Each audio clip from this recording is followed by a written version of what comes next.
just wanna run to you and break off the chains and throw them away. One of the things that is beneficial to me as an artist is the fact that I can spew what I need to spew and get it out. And a lot of the times when I'm going through a hard time, I'll write about it and analyze the situation and sort of resolve it. And that's what the chorus is. You know, the chorus is your issue, and then the end of the chorus is always kind of my resolve.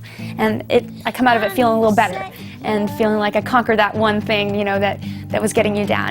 It won't ever change if you want. For every 4 songs I write, one of them is one I'm really proud of. And the ratio was a lot worse before. I wrote hundreds and hundreds of songs that were just awful, but it's a muscle. You work your muscle, and you get better at what you do, and you have to learn to let go of the stuff that's not good and move on to the next thing. Just wanna run to you. LIGHTS.ACOUSTIC, my acoustic EP. It's one of those things that I didn't know what to expect because it's so different from my normal music, which is synth pop. Wanna be so much and shake off the dust that turned me to rust. So I decided to make an acoustic EP, and it was just something I made a week down. I was on tour for so long, I had a week off and just made it at home in my home studio under my loft bed. I have a pretty minimal studio setup. It's not too bad. I run Logic, and I have an Apache Duet and like a Rhodes NT2A. It's not the best gear, but it's decent. It started with the guitar, miking my vocals. Didn't plug anything in. It's all very organic. The only unorganic thing about it is that I play to a click, which you can hear sometimes in the recording.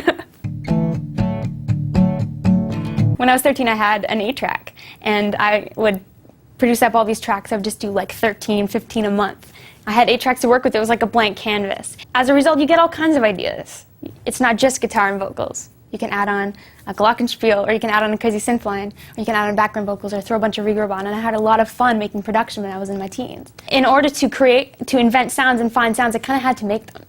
I remember one of the first times I really found this sort of raunchy synth was when I ran my piano through a distortion.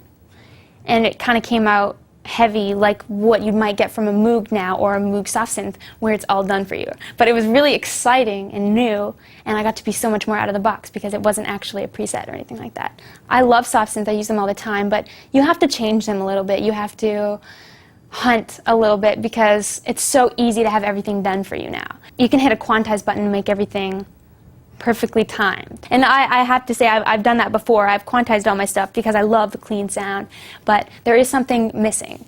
Going live in, recording in with the mic, it sounds cool, and it's a way to get cool demos down. One of the things I realize is when I have an idea for a song and lay it into GarageBand, it sounds the best when it's rough. The song is the same as when you first thought of it, the idea, before you do anything to it.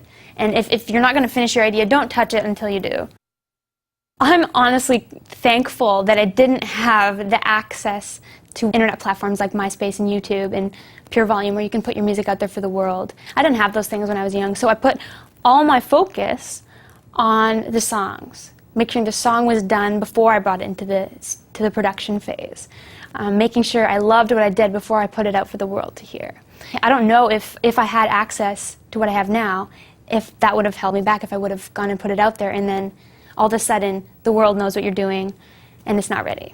If you don't have a good song that can be stripped down and played with nothing, that's what a music career is all about. That's what music is all about.